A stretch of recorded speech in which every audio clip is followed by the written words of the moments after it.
Welcome. In this demonstration, we will see how to draw stones. So essentially, the rounded stones. So essentially, when you think of stones, you can think of them as essentially in two categories. One, are those rounded stones. Something like so they have this kind of shape, and the other stones, they have a bit more jagged edges and things like that. So what we'll do in this demonstration is to see how you can draw simple rounded stones, and then I will cover drawing stones with more edges in some other demonstration.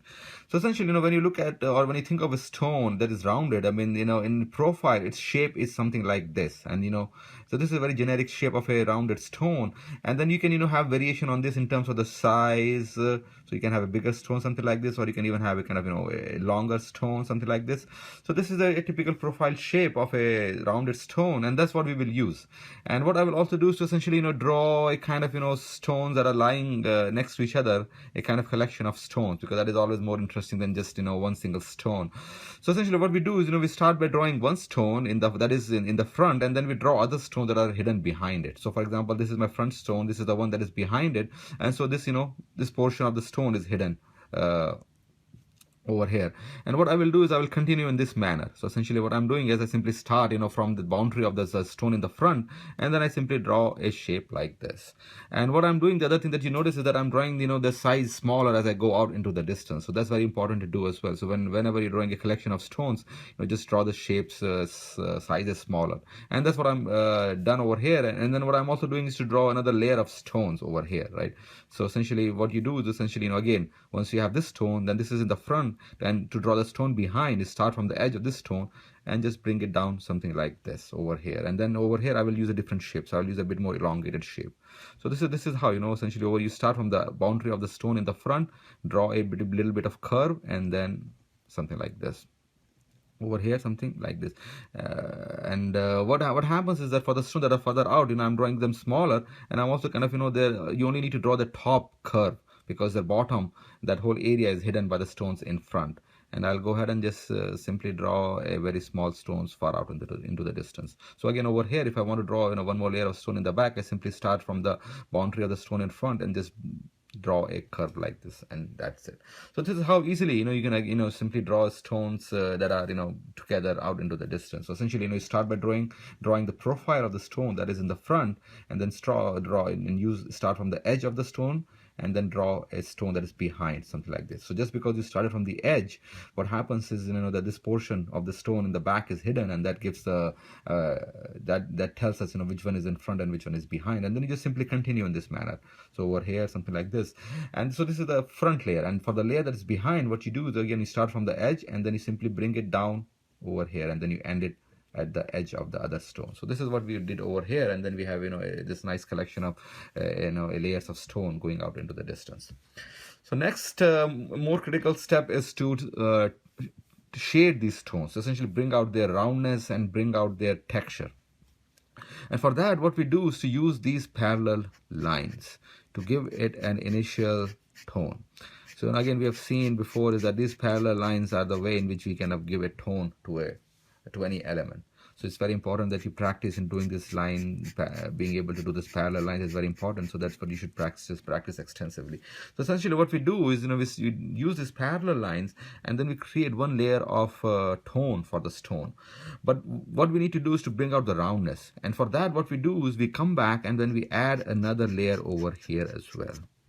So essentially what will happen is that as you add more layer, you have this different level of darkness, and that is what is giving the illusion of roundness. So over here, as you can see, this is lighter, so it has one layer of lines. This has two layers of lines, so this is darker. And what I will do is I'll come back over here and add yet another, so almost make it darker, much closer to black for the base of the stone. And there we have it. And this is how now you can feel the kind of roundness for the stone. So essentially again, what we'll do is we'll have three tones. So essentially we start by laying one layer of lines, then we come back and we do the second layer, going almost to the 2/3. So the 1/3 at the top is kind of white, and then I'll come back and just add even more dark to the remaining 1/3 to make it even more darker. So essentially now we have three tones, darkest for 1/3, middle tone for the other 1/3, and the lighter for the 1/3. So this is how you add a kind of feel for roundness to the stone by using these different tones. And we will continue the same by, for other stones as well. So again, I start by adding one layer of tone, one layer of line, and I come back and add one more layer of line over here. And again, what you can do is you can have this second layer of line, either less or more, so that depends on you. So what happens is that this edge of the second line kind of defines how your stone is curved. So again, if I have this stone and I have one layer over here, so if the stone is curved more, then what you can do is you can add second line almost to the top over here. So it means that this stone has much more of this face than at the top, and this top, this light indicates the area that is facing the top. So essentially, just by varying the length of the second layer of parallel lines, you can decide, you can define the curvature of that stone. And then I'll go back and again add the third layer over here just by making the base dark. So essentially, always make the base darker. That gives the weight to the stone and also brings out the overall roundness by making it three tones, darkest, middle, and the lightest over here. And then I will do the same over here. So I'll have one tone, and in second, sometimes you can even just use the two tones, so that also works. Over here I simply have the second tone, and I don't really need to go and add in a third darkest, so that you can also use that element for the stones that are a bit at the back. So what happens is then the stones, as they go back far out into the distance, they become smaller. So these stones are much smaller. We don't really have space to do this kind of three-tone shading that we did for the stone up front. So what we do is we simply use two tones. So essentially, I draw one layer of line over here, and then I go back and just add one more layer of line and then give it a dark. So essentially we have dark and light. So this is again similar to what we did for the trunks, if you remember, essentially. So in a trunk, what we have something like this, then this end is the darkest, this end is the middle, and this is the lightest. And what we're doing is something similar for stones, is we are making the bottom the darkest, and then we are kind of having the middle area in the middle tone and the top the lightest. So this is kind of bringing out the curvature of the stone as well. So essentially, the key point is that to bring out the roundness of any object, you need to vary the tone across its surface. And what we are doing with the stone is something similar, and we're using two or three tones to essentially bring out that kind of roundness. So again, over here, this is the darkest, middle, and if you want, you can even leave the white for the lightest. So over here, I extended my line all the way, but you can actually even leave the white at the top. So over here, for example, I can just have something like this, right? So this is the white area, and then I'll just go back and add it dark at the base or something like this. You can do that as well, or you can simply go across, have one tone, and then come back and add a dark at the bottom. So again, this two tones gives a nice kind of feel of roundness to the stone. And I will go ahead and do the same for these other stones in the distance. So again, for the stones in the distance, I almost just switch to two tones, and for the white I simply leave it completely without any line. So essentially, what we do is essentially for this stone, I'll just add a bit of darkness at the bottom. So this dark and white, at least gives us a feel for roundness of the stone. So there we have it. So this is how you can draw the kind of at least a tonal variation on the surface of the stone to bring out its roundness. And the next step is to again add a bit of texture to the stones, and we do that by using these tick marks. So again, this is something very similar to what we saw with our stone wall, is that we drew one layer of parallel lines, and then we use the tick marks to essentially add more texture to the stone. So essentially drawing a stone is very similar. So what I will do is go ahead and start adding with more texture. But what we did over here is to use these parallel lines to add the tone. For the stone wall, we essentially use these tick marks to darken the end, but for the stones we have used this parallel lines, second layer of parallel lines, to create the dark end. So you don't really need to use a tick marks to essentially add more tonal variation. So I'll just simply add a bit of tick marks over here, a bit over there, something like this. So again, just simply add a bit of tick over here. So just spread it around just to give it a bit more interest. And what you can also do is to create crevices as well. So again, to create a crevice, you use a tapered line, something like this. So again, do not do for trees we did a crevice in this shape, but for a stone, what you need to do is do crevice in this shape, along this. So what you do is you draw a line like this, and then what you do is you go back and just darken it at the center, something like this. So this is the easiest way to create a crevice. So again, just to show, I draw a line like this, and then I go back and just darken it over here in the center and leave the edges tapered, and that creates a crevice. So it's all very important to have a tapered end. So that is what makes it a crevice. So again, over here, this is my line. I'll go back and just darken the center and have the tapered edge, and that creates a feeling of crevice. So this is what we will do essentially, just to add a bit of crevices and other marks on our stones to essentially bring out the nature of stone, right? So essentially, this is what will distinguish this from any other element. So it's just by adding a line. So again, you draw a line and then just darken the center, and there you have it. This is like a crevice. So that's what I'm doing over here. And again, do not overdo it, just have one over here, one over there. But again, this is, this depends on your taste, right? So you can have, stones with a lot of crevices, or you can just have, a bit small here and there. And again, as you go out to the stones in the distance, their size becomes less. So your crevice and your mark, they also have to kind of reduce in size correspondingly. So for this, stones at the very end, I will simply, just add a kind of, tapered dot, for example, something like that. But always remember, do not add a dot like this. Always kind of make it tapered. So this is a tapered dot, right, which indicates a crevice or something like this. So it's very important to keep it tapered whenever you're adding any crevice or any kind of mark to the stones, because that is the kind of shape that you would expect, in perspective. So there we have it. So this is how, I simply added this over. So as you can see, just adding 1 or 2, 3 crevices, they give a nice feel to the stone and bring out their texture. So essentially, I have not overdone it, but simply added a bit of crevice over here, a bit of crevice over there, and there we have it. And the last thing that we can do again is to go back and darken their edges a bit over here. So something like this. So if this is the outline, I can just darken the edge a bit. So what this does is, it indicates some kind of cut, on the surface, some kind of, a bit of, imperfection on the surface, and that also adds to the feel of the stone. So that's what I will do. So for example, here, I have a very simple plain line, and I'll go back and add a crevice like this. So over here now you can see, just by adding this bit of, this kind of tapered dark, now the stone has a, feel for a crevice and is acquiring, more interest. So that's what I will do. So again, do not overdo it. Just add a bit over here, a bit, something over here. So essentially, again, if you have an outline like this, then you essentially again draw them in a tapered manner. So again, you do not add, flat, something like this. So this doesn't look very convincing, but what you do is you add it in tapered manner, something like this. Something like this. So this is, this makes it more interesting. So that's what we will do. So simply add, a bit more of these kind of, surface imperfections, just to add more interest to them. So something like this over here, and a bit, over here. So this, this goes in combination with the crevices you have, right? So if you have a lot of crevices on the surface, maybe you don't need to make the surface imperfection too much. But again, just keep it balanced. So there we have it, right? So just by adding a bit of, this surface imperfections, now we have a nice feel for the roundness of our the texture for the stone. And the one last thing that you can do is to essentially also kind of create overlapping edges. So essentially, when you draw a stone like this, so this is fine, but what you can do is to simply extend this like this and something like this. So these are kind of overlapping edges, and this this extended line, this creates a kind of surface discontinuity, surface imperfection, and that adds to the overall interest in the stone as well.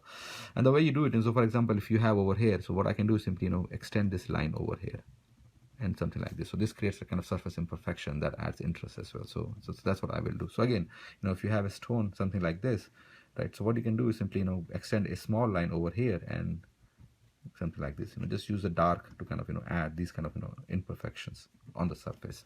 So there we have it. So now I can use a bit over here. If I want, I can just add a bit over here, something like this. So these are kind of essentially imperfections on the edges of the stone that you are defining. So this adds to the overall kind of roughness of the surface as well. So there we have it. So this is how you can easily draw kind of a bit of rounded stones, and in the end they have a bit of surface texture that we obtain by adding these tick marks and these kind of crevices, and we use these parallel lines, and we use 2 tones or 3 tones across their surface to essentially get a feel for the roundness. So this is how we draw a kind of rounded stone. So over here you can feel that there's a rounded because there's this wide middle tone, darker tone, and then also we have this kind of surface imperfection that is giving a nice feel for the stone. So there we have it. And what I will do finally, so just simply kind of draw a kind of distant tree line. So essentially, at this point you can add a lot of other elements to it as well, right? So if you want, you can have some trees and other stuff like that. But a simple thing to do is to essentially have a kind of distant tree line and then just draw a grass at the base of the stone. So that's a nice simple composition that I will do. So I'll simply again draw a distant tree line, and I do it by using these parallel lines, right? So we have seen this in a lot of other demonstrations. So I'll simply draw these parallel lines for the distant tree line, and then we will see how we can actually draw the grass and a bit of wildflowers around the base of the stone to make them more interesting. So that is very important to do with a stone, is when the stone is lying on the ground, you always want to define some kind of ground form to make it more interesting. And we do it simply by we start by adding this kind of grass at the base. So this is something similar to that we have done with a lot of other demonstrations to add this kind of grass. And I'll just simply go ahead and start to add this grass, and I will also make it a bit darker at the base, just to again bring out the weight of the grass. So I guess simply, I'm simply adding the grass and kind of defining the ground form over here. So So again over here, I'll go and bit over here as well.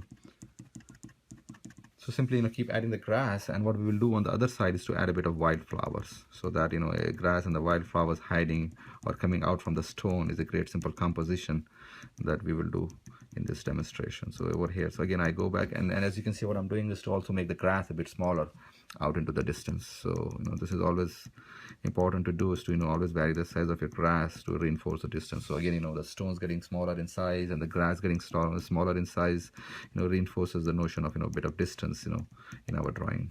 And that's very important to do in a landscape, especially, when that, goes a bit of distance. So it's always important to kind of use the appropriate size of different elements to reinforce that notion. So there we have it. And what I've done is to simply add a bit of, more grass.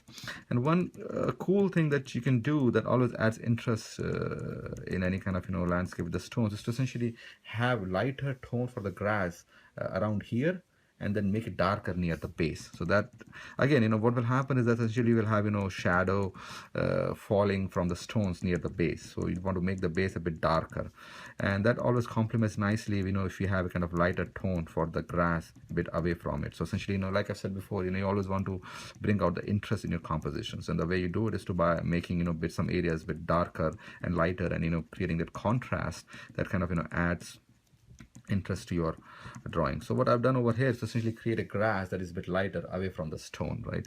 So this is kind of, giving a nice transition to our stone. So essentially, this is the light grass, that our eyes will start, by viewing.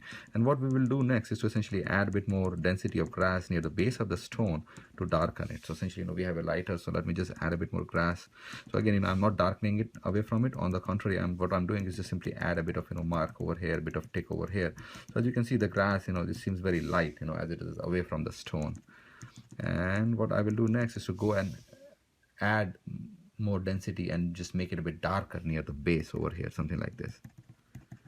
And what this will do is to essentially create a nice, transition to our stones, and give them even more weight, and essentially, indicate a kind of shadow that is, coming from the stones, and this give it a nice overall feel. The thing to keep in mind is you have to create some kind of transition. So this is light, and this is, you cannot just have very dark over here. So in the middle section over here, also try to, create some kind of middle tone for the grass. So, the trick is to simply, add more grass till you feel, that there's a nice, depiction, or you have a nice feel for the stones. So that's what I'm doing over here. Simply, adding grass, and now I'm beginning to get a nice sense for my stones, because now this area is a bit darker, this area is lighter, so I'm getting a nice sense for the stones. And what I'll do is simply go ahead and add a bit more grass.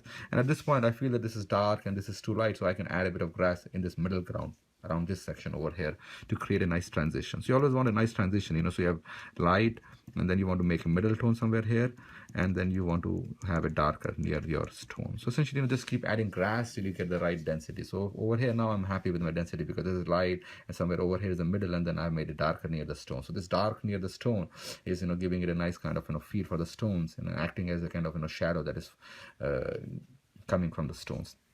And what I will do in the end is to simply draw some kind of flowers coming out from behind the stone. So this is, you can make the flowers over here as well if you want, but what happens usually is that the flowers, they get lost in the grass that you've drawn over here. So it's always good to kind of just kind of the flowers coming out from the other side. But you can always add more flowers over here, and we have seen in the demonstration how you can just add flowers just by drawing this shapes on the ground. So there are a lot of other options that that you can do, that you have learned in other demonstrations, to add flowers to the ground and make it more interesting. So again, over here, what I will do is simply just add a very small hint of flowers peeping out from behind the stone. So there we have it. So as you can see, these small things, they add a lot of interest over here. Then I will add a bit more grass over here, something like this.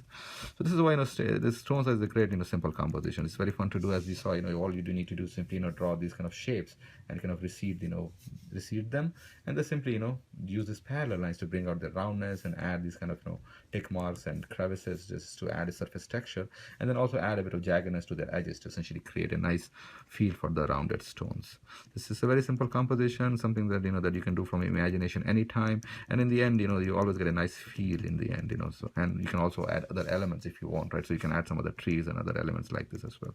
So over here, so I just added simply a hint of flowers around it, and what I will also do is to just simply add a bit of dots and stuff like that to this background over here. So I don't want to leave it fully white, so as you can just simply add in a bit of dots. So again, this is in the background, so you need to make this smaller. So the best is to just simply add a bit of dot and things like that, just to give some hint of something over there, something like this over here.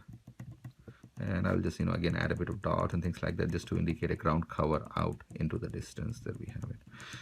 And finally, what I will also do is to darken the base of this distant tree lines a bit. So essentially, whenever you have a distant tree line, the base of a tree line or a distant foliage also always a bit darker because the top receives the sun. So when you again add that tonal variation, again, the base is darker, the top is a bit lighter, then you again make it a bit more believable. So that's what I will do. So I will add a second layer. So again, as you can see, the concept is very similar of using, parallel lines to add different tones. So essentially I have one tone, one layer of parallel lines, and then I'm adding a second layer of parallel line.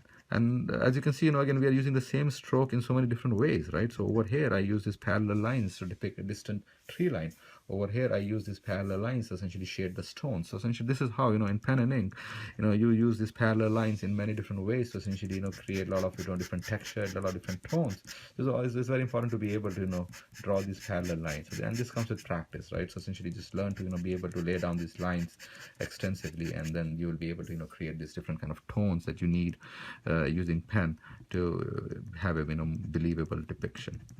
So essentially what I wanted to show you is how, you can essentially the technique that is involved, but then you need to practice to be able to, put that technique into use. So there we have it, right? And I'll just simply add, few more lines just to kind of, extend it.